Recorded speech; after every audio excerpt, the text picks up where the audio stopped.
Oi, oi! Estamos iniciando mais um Mentoria Eleitoral Podcast. Podcast para você, profissional que trabalha com política, e para você também que é pré-candidato e está se preparando para as eleições de 2024. No episódio de hoje, eu sugiro que você não perca um segundo. A gente trouxe aqui alguém que tem um case fresquinho de onde ela conseguiu tirar um candidato do pior índice para a vitória. Um candidato que tinha um índice altíssimo de rejeição e que conseguiu derrubar tudo isso e conquistar a vitória. Estamos falando de quem, Glau? Estamos falando dessa craque que é a Dani Braga, que tem 16 anos de atuação no mercado de comunicação política. Inclusive tem um curso próprio que é Não Seja um Político Pastel de Feira. E ela vai começar contando para nós aqui como é que foi a caminhada dela até chegar aqui. A minha caminhada começou no movimento estudantil, na verdade. Ela não começou ali, digamos que numa redação, numa agência de publicidade. Saímos do mesmo lugar. Isso, eu comecei há 20 anos na política, no movimento estudantil. No movimento estudantil eu cheguei a me tornar dirigente nacional, eu fui diretora da Uni. Que legal. Eu fui a primeira mulher a ser diretora LGBT da Uni, da Lúcia Stumpf. Ah, legal. Fui diretora da Uni, fui dirigente nacional.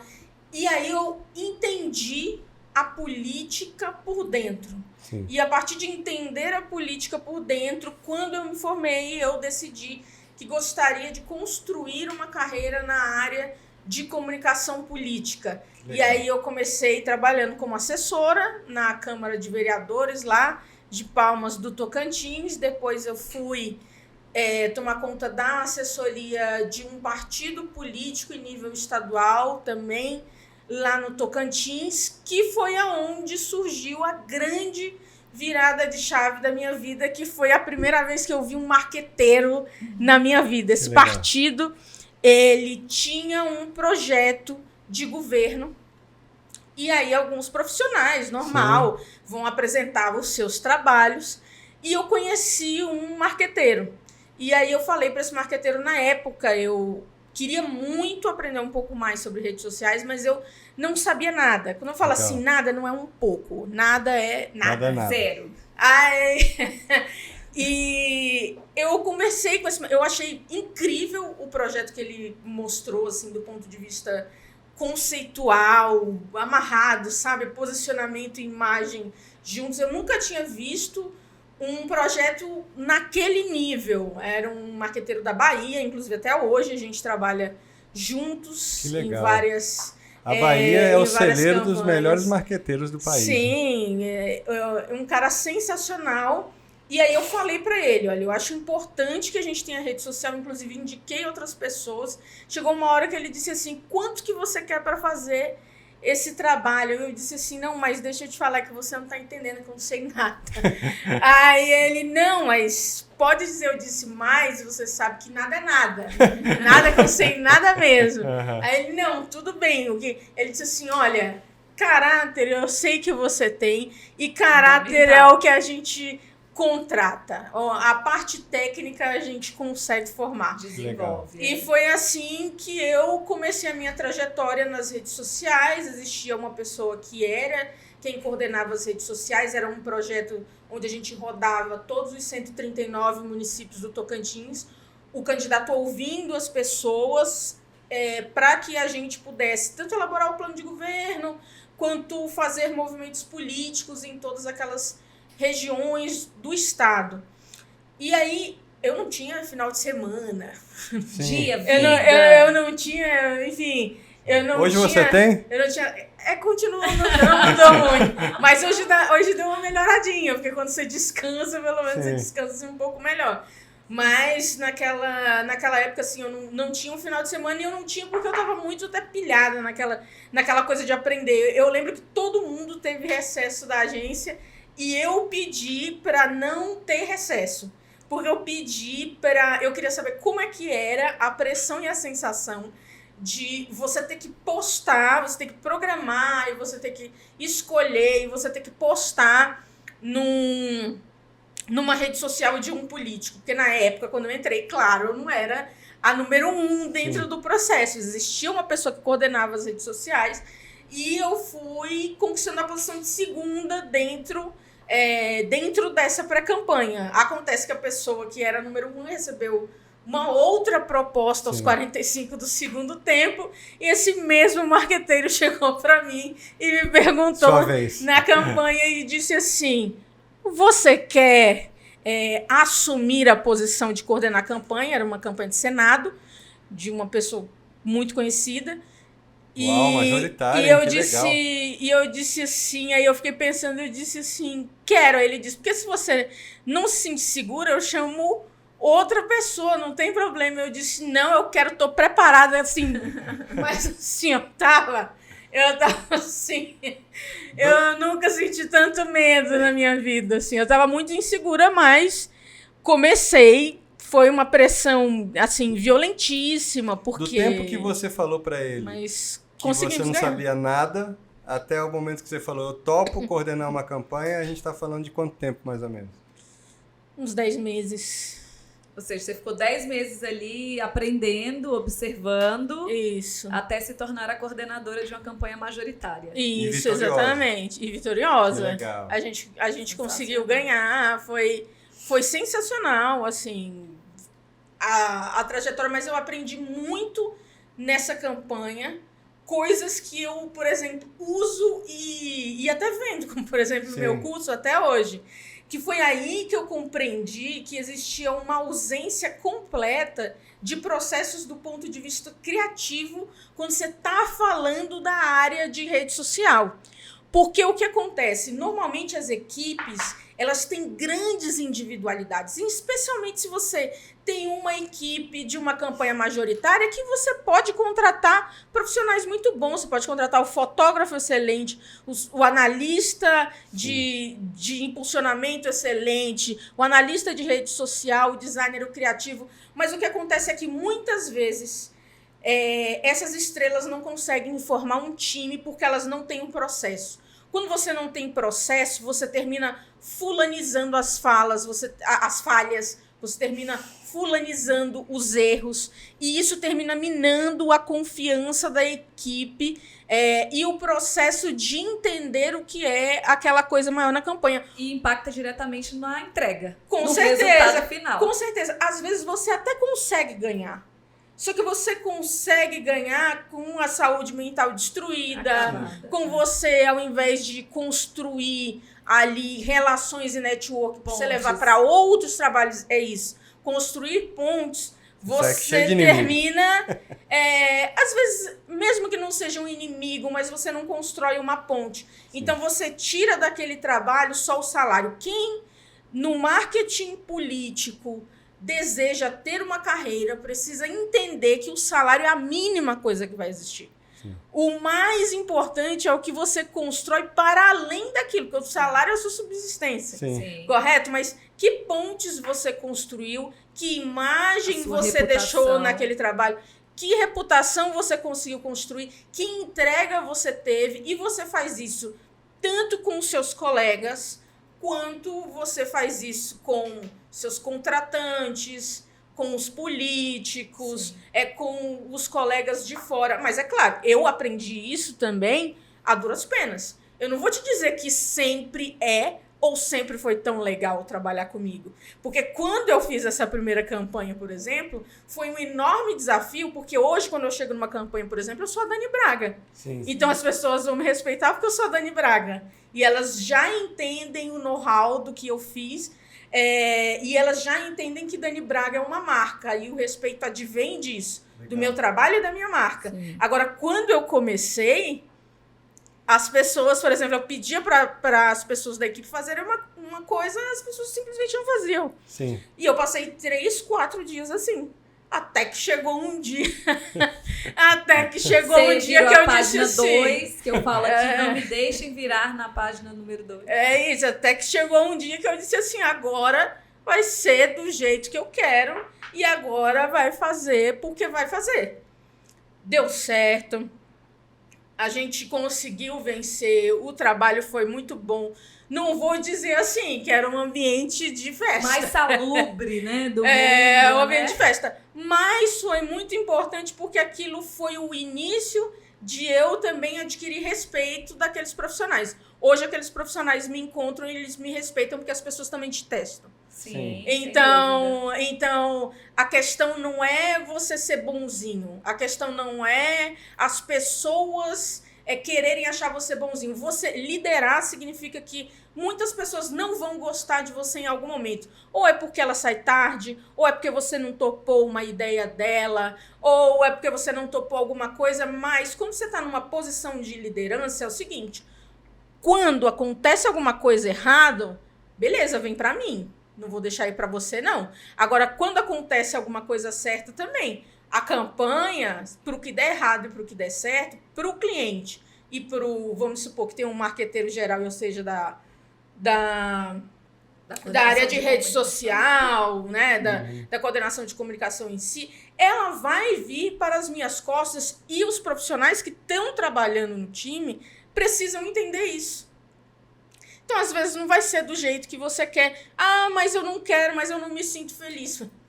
Isso é uma questão ali mais pessoal. Então, às vezes, eu não vou dizer para você assim, trabalhar com a Dani vai ser sempre um mar de rosas. Não vai. Mas você vai ter resultado se você fizer bem, mesmo que a gente não seja amigo, mas se você fizer bem o seu trabalho, eu vou te indicar bem para o que você vai fazer. Você vai colher os frutos disso. Isso. A gente tem que... Relação a gente constrói. Você não sai amigo, às vezes, de uma pessoa na primeira campanha que você faz com ela. Vou dar um exemplo. Eu trabalho hoje com um designer que a gente é dupla de criação, eu acho que há 11 ou 12 anos. Ele não sabia usar o Adobe quando a gente começou, entende? E eu também estava começando naquele momento. Hoje, eu continuo trabalhando com ele. E se você ver assim, a gente continua na mesma coisa. Às vezes a gente se mata, né? Às vezes a gente faz isso. Mas a gente aprendeu a crescer junto. A gente aprendeu a se respeitar. E hoje ele é um cara que, por exemplo, a minha campanha, que ela é a maior, que ela é a melhor, de mais retorno profissional e de mais retorno financeiro, quem vai ser a pessoa que vai trabalhar comigo vai ser ele e outros profissionais. Parceria, que eu tenho né? relação a isso. Agora, a minha relação com ele é um mar de rosas? Não. E assim como com todas as pessoas que eu confio, que eu gosto de trabalhar. Então, não é a romantização do processo. Sim. Quando você tem um processo, não significa que não vão existir os atritos. Mas o processo, ele vai ajudar que as coisas saiam e, para quem é maduro, ajudar a construir pontes, construir imagem e ampliar suas possibilidades de trabalho depois. Porque campanha é pra gente ter cliente depois. Sim. Né? A campanha não é só aquele processo. Mas, Dani, eu acho que você deu alguns recados importantes aqui. Espero que vocês tenham ficado atentos, mas eu vou só recuperar alguns pontos aqui que você tocou. Você falou sobre oportunidade. No momento em que você se interessou em aprender sobre redes sociais, mesmo não sabendo nada, você topou um primeiro desafio, que foi entrar na equipe não sabendo nada. E você passou 10 meses se dedicando com muito afinco. E aí, depois de 10 meses, passou um cavalo encilhado e você falou, é a minha chance. E você agarrou aquela oportunidade, mas que, na verdade, surgiu há 10 meses atrás e que foi fruto de um trabalho construído, de uma trajetória. Então, o primeiro recado que você está deixando aqui, que eu acho muito interessante, é para além da técnica, que é fundamental, a gente, né, não estou dizendo que não é para as pessoas estudarem, muito pelo contrário, estudem, se profissionalizem, etc. Mas você também tem que estar atento às oportunidades que aparecem no caminho. E a gente está falando aqui com vários dos nossos convidados que a gente está dentro de um mercado que abre muitas possibilidades, que tem um vasto campo que você pode acessar, mas você tem que estar atento às oportunidades. Eu achei assim, esse recado que você disse agora muito interessante.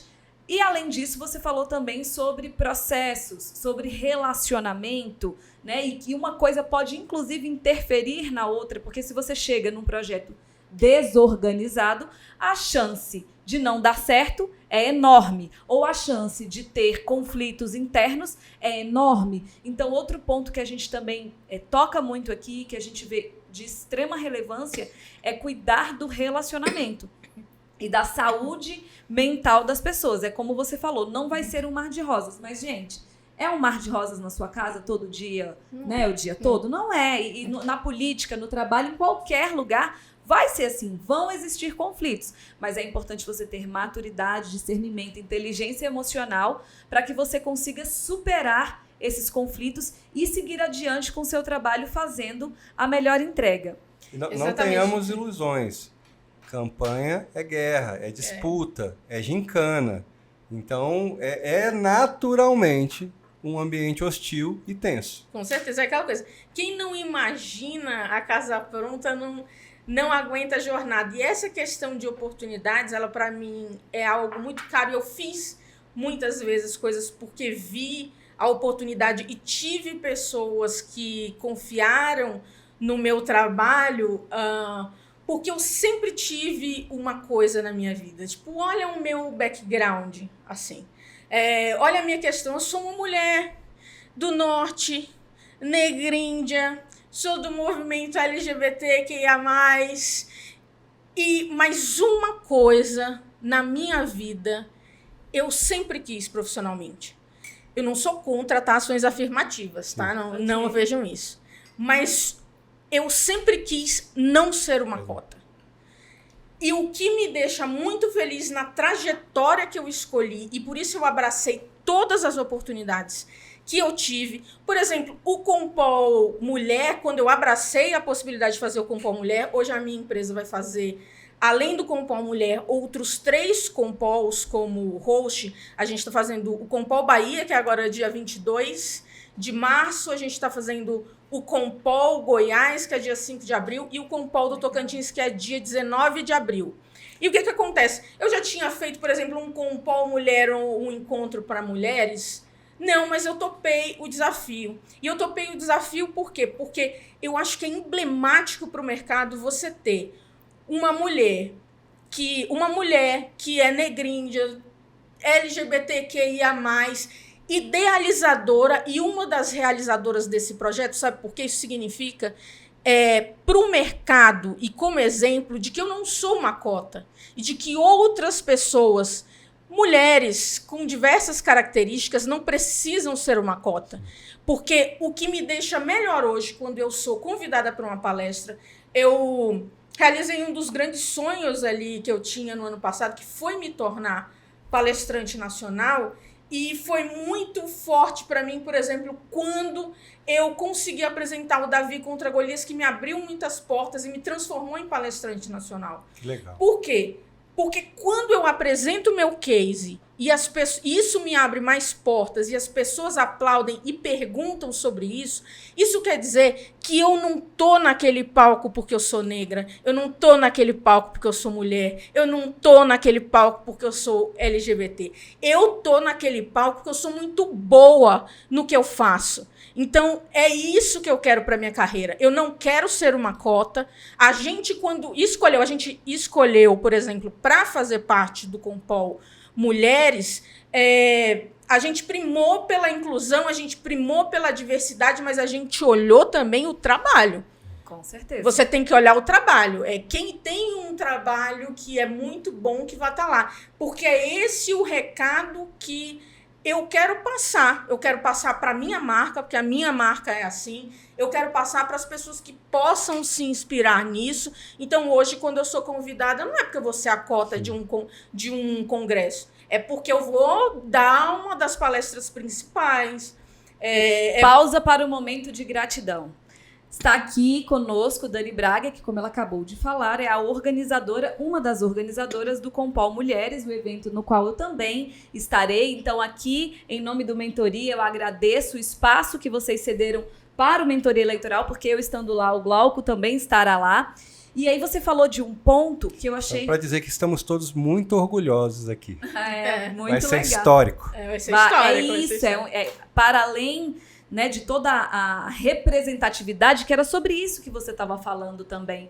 Você está falando que você não quer ser reconhecida pelas cotas, mas sim pelo seu profissionalismo, pela excelência do seu trabalho. E a gente está falando aqui também sobre representatividade. É importante termos mulheres, é importante que o mercado enxergue, o mercado de marketing político, o mercado da política, que sempre foi historicamente um ambiente hostil, machista e majoritariamente dominado por homens. É importante que vocês enxerguem que tem muita mulher boa, fazendo muita coisa legal. E que a iniciativa de vocês, mais do que a nossa gratidão, merece também, assim, os nossos parabéns. Porque vocês estão fazendo história, como o Glauco falou, e vocês estão abrindo uma oportunidade, uma porta que ela não se fecha mais. Agora, o mercado vai enxergar as mulheres que trabalham no marketing político de forma diferente. E isso é disruptivo, e isso é crédito de vocês, e nós, eu, como mulher, tenho muita gratidão por isso. E acho extremamente necessário que nós tenhamos cada vez mais mulheres de sucesso, gays, representando a todos nós, porque a gente vai dar voz e vez para muitas outras que também querem essa oportunidade. É isso aí, eu tô muito feliz. E o Glauco, ele pode ir assistir, tá? Ele só não vai estar no palco, no palco vai estar gente. Já tô inscrito. Mas jamais perderia. Mas pode assistir, inclusive o Emerson que vai vir aqui daqui a pouco. Emerson, Marcelo, Natália, os meninos estão inscritos. Vão assistir. Questão, imagina. Que o Compol Mulheres, o que ele tem de diferente, e ele é histórico, é um divisor de águas dentro do nosso mercado de marketing político, eu diria, porque já se realizaram encontros de mulheres ali fragmentados. Aí é um encontro de mulheres que tem mais a ver com uma linha de pensamento ou com outra linha de pensamento, ou um curso de um profissional, de uma profissional, ou um curso de uma ou outra profissional. Mas o Compol Mulheres conseguiu reunir mulheres de todos os pontos de vista políticos, profissionais, ideológicos. Line-up tá lindo demais. Conseguiu reunir literalmente as melhores. Claro que poderia ter muito mais gente, mas reuniu o melhor do que existe dentro do marketing político hoje no Brasil e de representatividade disso tudo. Porque lá nós vamos ter mulheres que são igualmente bem-sucedidas e que fazem campanha de maneira completamente diferente. E eu acho isso lindo no Compol, porque essa é a essência até do próprio Compol. Quem decide é o público, entende? Sim. E é por isso que o Compol Nacional ele foi tão representativo e mudou nosso mercado, e o Compol Mulheres tem essa mesma pegada, que é para mudar o mercado para a gente. Como a gente vê isso? E lá, o foco, primeiro, quando a gente foi pensar no Compol Mulheres, primeira coisa que eu pensei assim, o foco não vai ser violência, apesar que é um assunto importante. O foco não vai ser violência de gênero nem violência política. O foco vai ser um palco para as mulheres se mostrarem como profissionais. E brilharem. Isso, é um palco que os melhores marqueteiros do país, também alguns deles vão estar na plateia, vendo quem são as melhores mulheres do Brasil e seus cases. E outras pessoas aprendendo com essas mulheres. Então, não é você pensar assim que essa mulher é uma cota, porque qual é a realidade? Vamos colocar aqui, qual é a realidade do marketing político no Brasil hoje? Hoje, a gente tem a realidade que tem muito homem que assina a campanha, mas que é a mulher que carrega ela nas costas. Então, essa mulher, ela precisa ser reconhecida profissionalmente. Claro que isso aí também parte de uma perspectiva de carreira. Eu vejo que muitas pessoas, e não só mulheres, não conseguem se enxergar numa carreira. Não vislumbram isso. Vou te dar um exemplo. E aí, isso significa você ter o sangue no olho de, às vezes, você comer poeira, de você transformar numa oportunidade que parece pequena, uma coisa grande. Vou te dar um exemplo. O próprio case de São Simão. São Simão, se você pensar, é uma cidade ali de Goiás, não é uma cidade que é grande. É uma campanha suplementar, ou seja, foi porque o prefeito caiu. Mas quando me chamaram, eu pensei assim, muita gente recusaria ir para lá. Como, né? Várias pessoas recusaram, muita gente recusaria. Mas eu olhei naquilo ali uma oportunidade que hoje me abriu milhares de portas, que foi o seguinte, cara, se eu tenho todo esse background, ninguém vai chegar para mim e vai me dar uma campanha para eu ser estrategista numa cidade de 500 mil habitantes. Então, ainda não, né, Dani? então hoje já é diferente. Mas naquela época não. Hoje é diferente. E eu quero que vocês que estão aqui conosco, nos acompanhando, fiquem atentos, porque esse foi o case que eu falei lá na abertura do programa, que ela vai contar aqui os detalhes, os segredos pra gente de como ela venceu esse desafio. Isso, mas aí o que acontece? Eu topei fazer aquilo que eu pensei assim, cara, eu vou começar aqui nesse município, você começa até com um pouco menos de pressão externa, você come uma poeira, porque é um município, você tem noção, um município, eu tinha que chegar em Goiânia e eu pegava um táxi, era tipo 7 horas de táxi para chegar nessa cidade. E fazer todo o processo rapidamente, porque eu tive 40 dias. A campanha foi 30 e eu tive 10 dias. É mais ou menos umas 20 mil pessoas que tem na cidade. Mas o que acontece? O grande lance do Davi contra Golias é que ele mostrou a minha capacidade profissional para o mercado. Sim. Porque eu fiz uma campanha com pouco dinheiro e as estratégias que eu usei e a maneira como eu pensei estrategicamente, elas abriram os olhos do mercado para verem assim que, nossa, essa mulher aí, ela tem pensamento estratégico suficiente para conseguir resolver alguns desses problemas. Vou te dar um exemplo. O candidato que eu trabalhei com ele me contratou e ele, assim, ele era tipo um vilão da cidade, sabe? É isso que eu ia falar. Dá detalhes do perfil dele, que eu acho que faz toda a diferença para a história. Ele era tipo um goiano, ele tá vivo, tá bem, inclusive a gestão dele tá ótima. Ele é um goiano bruto, rústico e sistemático.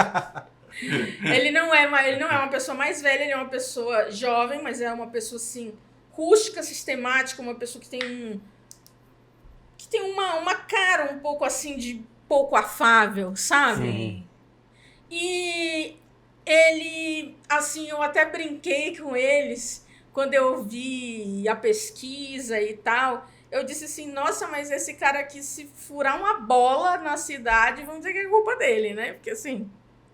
Ele tinha um histórico já na política? As pessoas já o conheciam? Ele já tinha sido chamado para ser vice-prefeito, porque ele tinha feito um movimento.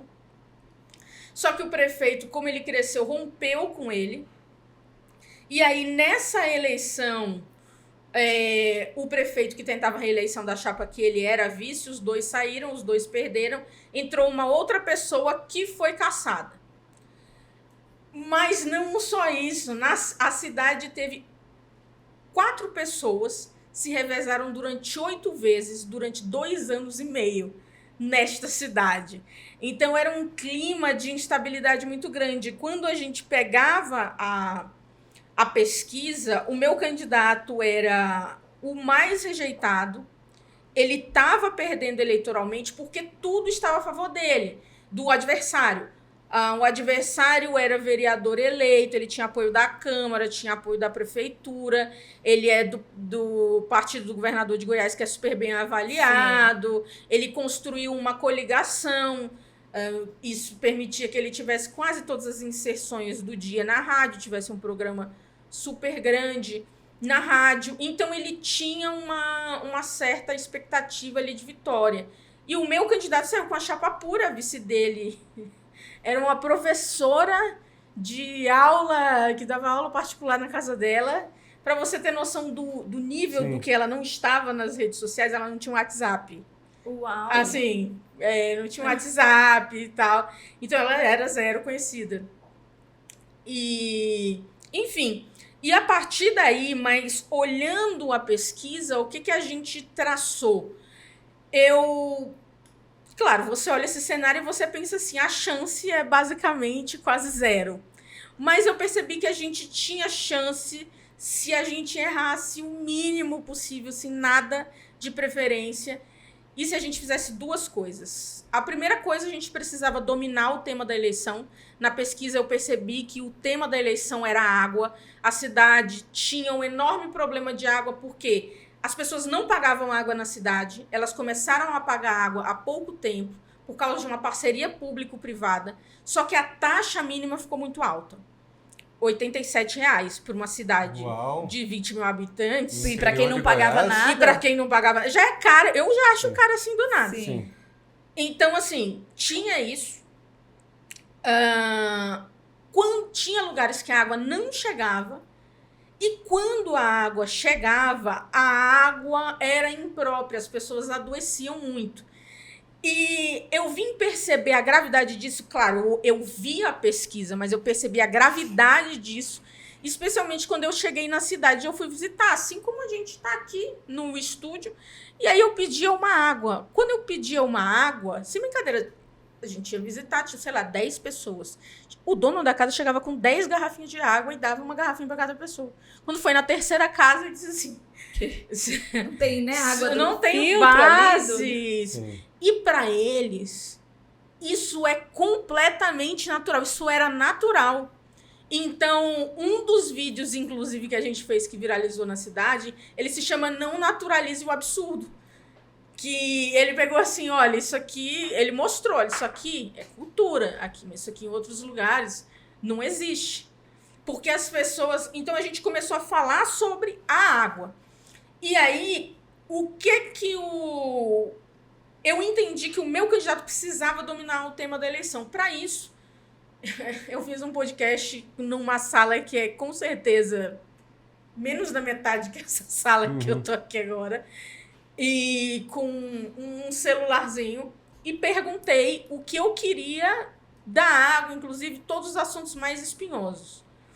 Porque qual era a minha ideia? Eu não tinha como fazer... Compreende? O cara é bruto, rústico e sistemático. Como que eu vou fazer as pessoas acharem que aquele cara é afável? Não tem como. Sim. Especialmente... Tudo bem se eu tivesse... E você tinha 40 dias pra isso, né? Então eu pensei assim, e é isso que trata até o meu curso. Não seja um político pastel de feira. Não fala besteira. Não, a forma não importa. Importa é o conteúdo. Legal. Então o candidato chegou pra mim e alguns apoiadores, não, mas a gente não vai contratar uma produtora, a gente não vai contratar não sei o quê. Eu disse assim, deixa eu te falar. Você acha que quem que vai acreditar em alguma coisa que esse cara falar se eu colocar um drone descendo agora aqui, aí vai pegar a beleza da cidade, aí depois o drone desce, pega o candidato andando, aquela luz bonita atrás, ele para e começa a falar aquele texto escrito por um redator, assim. Ninguém vai acreditar nisso, vão dizer assim, tá vendo? Contratou uma marqueteira aí para ensinar ele a mentir aqui, achando que a gente vai cair nisso. Então, a gente fez esse podcast por quê? Primeiro, porque eu queria ir direto ao ponto, não tinha tempo. Ele tinha que ser entendido como uma pessoa que domina o tema da eleição. Segundo, como ele falava muito bem, o que eu queria que as pessoas entendessem a partir disso para reduzir a rejeição. Olha, eu não concordo eu não gosto muito do fulano, mas o que ele fala faz sentido. Olha, até não gosto dele não, mas acho que esse cara aí tá falando uma verdade ali. Para isso, e outra coisa, o podcast, ele tinha, e toda a nossa comunicação, ela era minimamente trabalhada, era uma comunicação praticamente crua. A gente não usou nem microfone. Por quê? Nem lapela. Nem lapela, e muitas vezes. A gente usou, por exemplo, no estúdio, porque precisava para falar, né? O microfone assim. Mas rua, nada. Em outras situações também não. Por quê? Porque como eu tinha que reduzir a rejeição dele, e a rejeição dele, pela pesquisa que eu vi, tinha uma causa difusa, ou seja, ele não usava as redes sociais praticamente.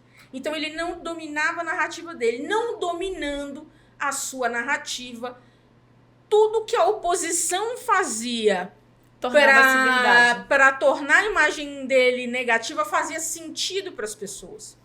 E se eu quero mudar uma imagem diante de você, não adianta eu me caracterizar demais. Eu tenho que deixar a linguagem crua para que o eleitor olhe e pense, eu estou decidindo isso aqui, mesmo que você direcione.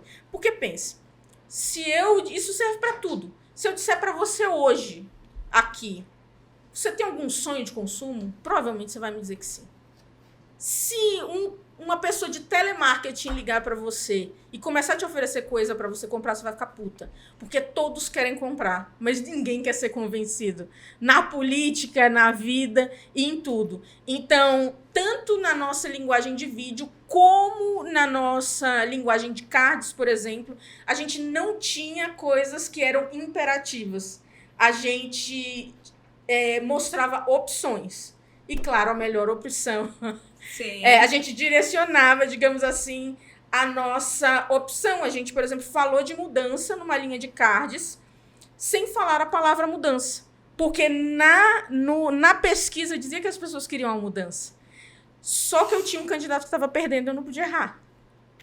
Então eu pensei assim, se eu coloco a palavra mudança, eu posso deixar uma bola quicando para o meu adversário. Porque se uma cidade mudou 8 vezes... quem assumiu a prefeitura e não prestou, então a mudança não necessariamente ela é boa. O que é bom? A estabilidade. Então, o conceito que a gente trabalhou foi o seguinte, se o meu candidato é agressivo, o meu inimigo não pode ser meu opositor, o meu inimigo tem que ser algo. E qual foi o algo? O inimigo do meu candidato era a instabilidade política, que não permitia que a cidade pudesse ser colocada no caminho certo e crescer. Então, qual foi a narrativa que eu trabalhei com ele? São Simão precisa de um prefeito ficha limpa. Ficha limpa por quê? Se a pessoa caiu é porque ela era ficha suja. E o meu era ficha limpa. Era a única coisa dentro da SWOT que ele tinha. Pontos positivos. 1. Pontos de melhoria. 10. Tipo assim. Era basicamente a única coisa ali. Então, assim, São Simão precisa de uma cidade ficha limpa. São Simão precisa de um prefeito ficha limpa que seja capaz de retomar a estabilidade que a cidade precisa para seguir no caminho certo. Essa foi a narrativa. Então, a gente trabalhou através da estabilidade. Isso me ajudou no quê? Se eu estou fazendo uma eleição suplementar, ele não tem como prometer obra, porque ele não vai conseguir entregar. Sim. O tempo não permite. Entende? Não dá para você saber no que concretamente dá para você fazer em cada área. Então, a gente trabalhou da seguinte maneira. Porque você não faz ideia de como é que você vai pegar a cidade, as contas, né? Exatamente. Depois de 8 trocas em... Exatamente. Então, a gente trabalhou com o conceito muito de estabilidade. Estabilidade para colocar a saúde no caminho certo. Estabilidade para colocar a educação no caminho certo. Estabilidade. Então, a gente trabalhou tudo isso, só que conceitualmente, coisas que a pesquisa trazia. E quando você viu um ponto de virada, Dani, você construiu aí, você falou que construiu primeiro uma narrativa, porque se ele, era ausente, o que falavam dele era a verdade. E aí vocês começaram a trabalhar essa questão da narrativa. Depois vocês construíram ali a linha editorial do que vocês iam seguir para a campanha. E quando é que imagino que você estava acompanhando isso por meio de pesquisas. Quando foi o ponto de virada? Que você viu que ele saiu do índice de rejeição? Real dele. Ele começou a mudar a situação 15 dias antes da eleição terminar, mas 10 dias antes da eleição terminar, 8 dias, 10 dias, 8 dias, foi um ponto de virada, porque se ele era um vilão, ele se tornou um astro. As crianças gostavam dele. Legal.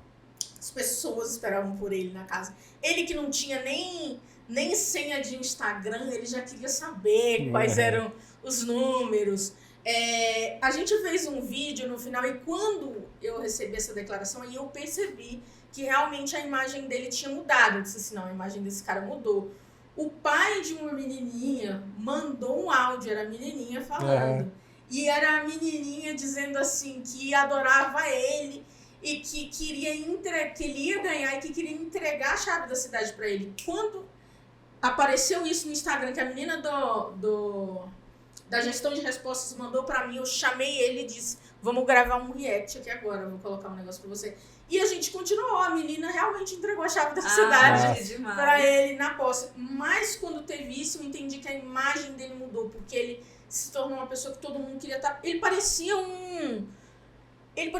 sei lá, um cantor, uma coisa, as pessoas queriam tirar selfie com ele antes dele chegar numa reunião, entendeu? Era um outro movimento, uma outra coisa que ele, que já tinha concorrido 2 outras eleições, nunca tinha vivenciado.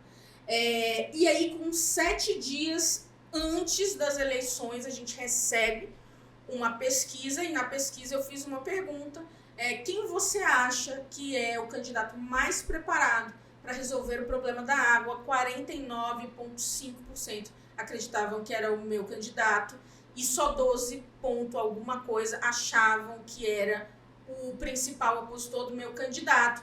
No domingo, aí a rejeição, a gente reduziu a rejeição, não lembro se de 20% ou 22% para 7%, e a gente conseguiu vencer, assim, a gente venceu nas redes sociais de ponta a ponta.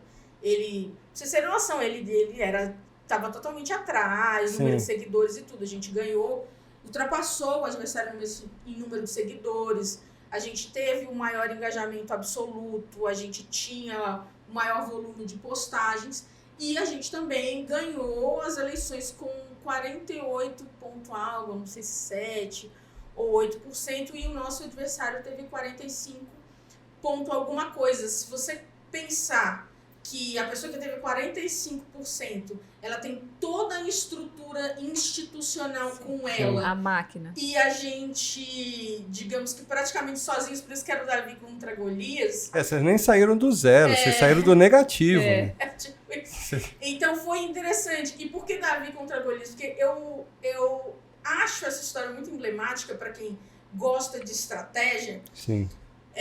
Porque ela teve muito a ver com o que eu fiz lá, que é o seguinte: Davi, quando chegou naquela arena, ele sabia que estava diante de um quadro em que as pessoas estavam indo ver algo protocolar. Os nossos adversários, eles não ligavam, eles começaram a postar 9 dias depois, assim que começou a convenção, sabe?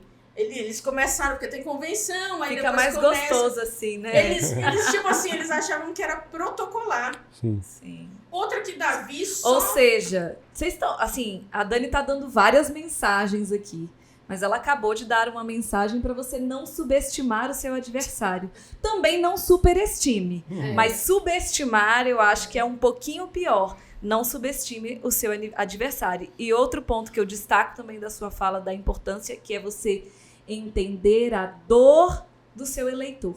Hoje, ele não está preocupado com as obras, etc., a não ser que aquilo seja a dor dele. Então, você precisa identificar qual é a dor do seu eleitor para que você consiga resolver. Que foi o que eles fizeram, identificaram que a água era o maior problema e tornaram o candidato uma referência no assunto.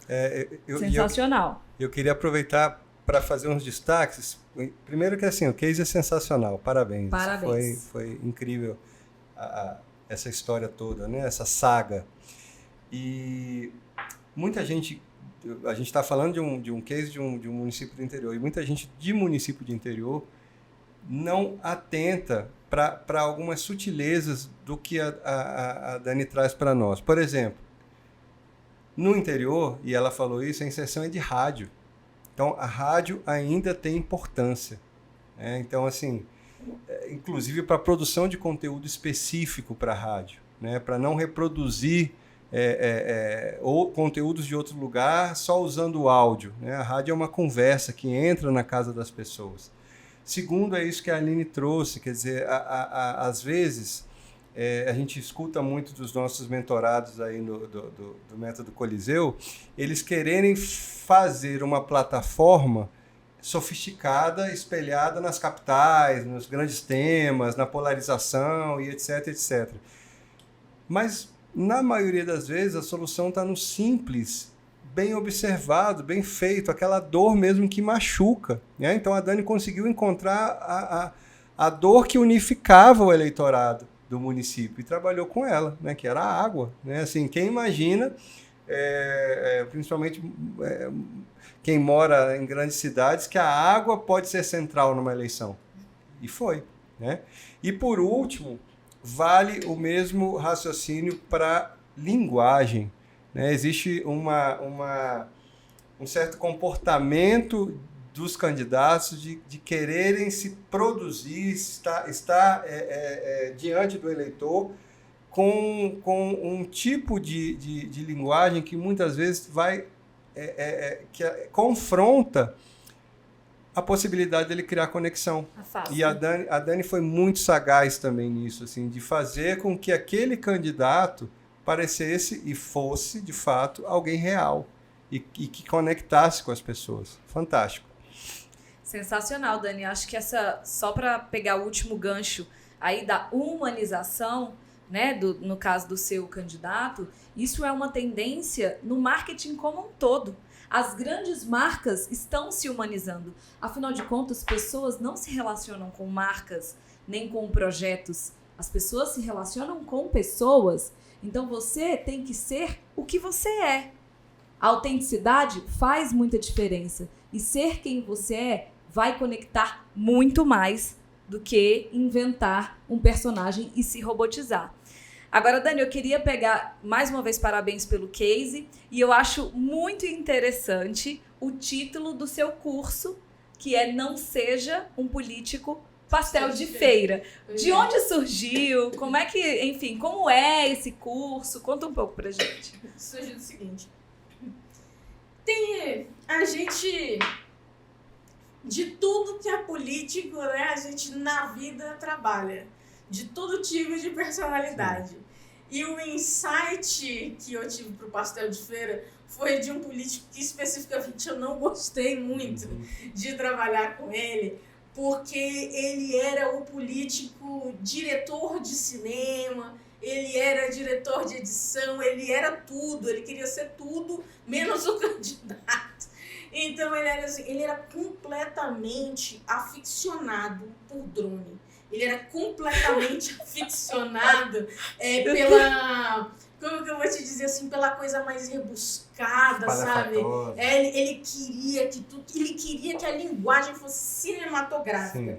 E me contratou para a campanha dele, sinceramente, uma coisa assim, sem brincadeira, assim, cinematográfica. Ele levou gente de uma equipe assim incrível. Só que o problema é que ele queria conduzir aquela equipe. Uhum. E aí, síndrome de Spielberg, né? Olha, eu vou fazer boa ideia para um post.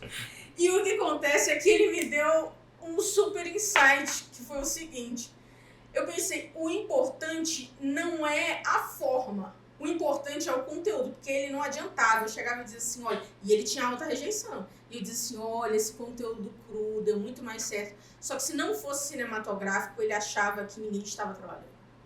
Então, para ele, a inteligência não era necessariamente trabalho, sabe? Sim. Então, esse cara, ele me deu o insight de fazer uma publicação no Instagram que terminou fazendo muito sucesso, que é Não Seja um Político Pastel de Feira. O que é o político pastel de feira? É aquele político que ele está muito mais preocupado com a forma do que com o conteúdo do que ele vai fazer. Então é aquele conteúdo lindo, ele tem drone, ele tem roteiro maravilhoso, ele tem, sabe, um roteiro escrito por um puta de um redator. Ele tem tudo menos naturalidade, ele tem tudo menos um conceito sólido, ele tem tudo menos um conteúdo político, um movimento que agrega. Então, isso pra mim é um pastel de feira. Você olha, é bonito, sim, é incrível, é maravilhoso, você fica super empolgado, você dá uma mordida, não tem nada dentro daquele ali. Então, essa é a ideia de que as pessoas não sejam um político pastel de feira, mais vale o conteúdo do que a forma. E como a gente conversou sobre o caso de São Simão, lá no meu curso, inclusive, eu detalho o case de São Simão, mostrando os vídeos passo a passo, mostrando outras estratégias que foram muito simples e que deram muito certo para os nossos objetivos de comunicação. Eu resolvi fazer esse curso porque tem muito político que já entendeu que tem que postar, só que posta qualquer coisa. Então, não ser um pastel de feira significa você saber produzir conteúdo com estratégia nas redes sociais. Legal. A gente tem até uma promoção aí, acho que ele tá até 197. Olha aí. O curso sensacional. dá pra dividir, então...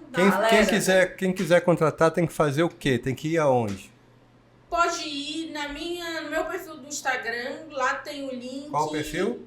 Meu perfil, se você quiser comprar o curso, não seja um político pastel de feira para aprender a produzir conteúdo com estratégia. Você vai lá no meu Instagram, @DaniMBraga, acessa o link que está na minha bio, e você vai conseguir comprar esse curso por um preço promocional, 197 dividido pela Hotmart. Então, não é por isso que você vai ficar sem produzir conteúdo com estratégia e conseguir vencer as eleições agora em 2024. Vocês viram aí o nível da estratégia, né? Então não percam essa oportunidade.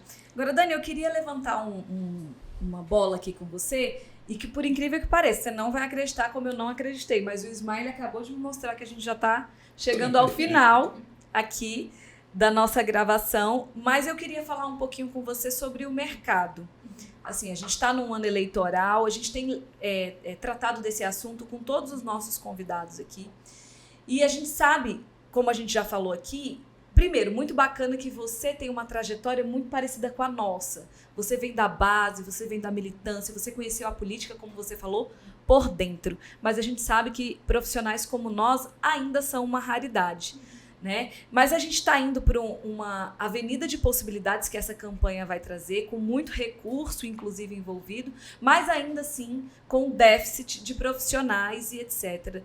Que conselhos que você poderia dar aí para quem está nos assistindo, para que as pessoas aproveitem essa oportunidade, como você lá atrás, mesmo não sabendo nada de redes sociais, conseguiu aproveitar e se tornar uma marqueteira hoje reconhecida nacionalmente? A primeira coisa que você precisa ter um planejamento para a sua carreira é entender que o cavalo está passando selado na sua frente. Por quê? Na eleição municipal, todo mundo trabalha. Até quem é ruim trabalha. Porque são muitos candidatos. Agora, em eleição presidencial, de governo, de deputado, nem todo mundo trabalha. Então, o teu grande objetivo é você usar agora essa eleição para que você consiga se firmar no mercado para fazer a próxima eleição. Então, tenha um planejamento de carreira. E aí é importante. Eu tomei café umas 2 semanas atrás, uma pessoa que me pediu conselho. Eu disse, com o que você quer trabalhar? Ele disse, eu quero ser estrategista. Eu disse, então, calma. Porque se você se posiciona hoje como estrategista, você transforma os outros estrategistas em concorrentes. Por mais que você não vá concorrer com eles, que eles tenham mais experiência, mas você tira um leque de relações que você poderia ter. Então, comece se posicionando como social media, como analista de impulsionamento, como analista de gestão de respostas. Se posiciona primeiro como analista, porque você não transforma as outras... você não transforma nem os donos de agência, nem os estrategistas políticos, por exemplo, em seus concorrentes, mas você transforma em potenciais parceiros para você. E no início de carreira, o que você precisa? De oportunidade de aprender, de oportunidade de se relacionar, de oportunidade de ganhar o seu dinheiro para você poder investir. Por exemplo, você ganha dinheiro agora numa campanha, você, vou transformar a minha rede social em profissional. E vou conseguir. Eu, quando comecei a produzir na minha rede social profissional, estava na época da pandemia, eu perdi umas coisas que eu tinha, né? E eu tinha um emprego fixo e eu tinha R$200 que eu podia investir. Isso era o dinheiro de eu comprar 4 banners. E aí, os 4 eram para divulgar uma live minha cada semana e eu gravava um vídeo sem nada. E isso me ajudou muito. Sim. Entende? Então, às vezes, você precisa, com o que você tem, se você se programar, dá para você fazer o que é necessário. Agora, se você não fizer um planejamento de carreira, vai estar ruim sempre, entenda? Você não vai começar como estrategista e não é porque estão puxando seu tapete. É porque ser estrategista é um processo. Tem uma trajetória. Então hoje eu sou estrategista para algumas coisas, mas eu não sou estrategista de campanha presidencial, por exemplo. Ainda. Você precisa. Ainda. É isso. Mas eu estou me construindo para que eu tenha toda a bagagem para ser a principal estrategista disso em algum momento, assim como outras pessoas. Mas é porque, assim, não é que ninguém, mas é que muita gente ou tem vergonha ou tem impaciência de começar pequeno. E você tem que começar. Foi a partir de uma cidade de uma campanha que eu não tinha muito recurso e de uma cidade que não era grande que eu consegui propostas para trabalhar com projetos em cidades muito, muito maiores. Então, porque eu sou fazer esse planejamento de carreira, então isso ajuda você a ir longe. Olha, a gente está aqui encaminhando para o fim do nosso podcast e assim, eu estou muito, muito feliz porque a gente está aqui com uma profissional que deu inúmeros insights para quem está assistindo. Espero que você tenha ficado ligado em todos. E esse último agora é você não tenha medo de ser pequeno, né? Comece, apenas comece. Porque se você tiver constância, se você tiver propósito, certamente você vai alcançar aquilo que você deseja. Antes de finalizar, a gente vai para o quadro Ping-Pong do Mentoria Eleitoral. Então, a gente vai fazer perguntas que a resposta eu peço que você seja o mais objetivo possível, se possível, respondendo com uma palavra só. Tá bom? Eu começo? Você começa aí? Você começa? Então vai. Política para você é? Tudo. Um bom candidato precisa ser? Bom candidato precisa ser... Eu acho que ele precisa ter sangue no olho. O que não pode faltar para uma campanha vitoriosa? Estratégia. As redes sociais são essenciais para? Elas são importantes para que você construa seu posicionamento. Campanha boa se faz com? Estratégia. Sensacional, Dani. Mais uma vez, muito obrigada pela sua presença. Você já falou suas redes, mas, por favor, nunca é demais. Repete para quem está assistindo suas redes sociais para te seguir. Quem tá vendo, me segue, @Dani M. Braga. A gente tá postando muita coisa lá dos compós, mas a gente vai voltar a postar muita coisa também de conteúdo. Então, você que quer saber de estratégia e de conteúdo para vencer as eleições de 2024, é só me seguir, @Dani M. Braga. E não seja um pastel de feira.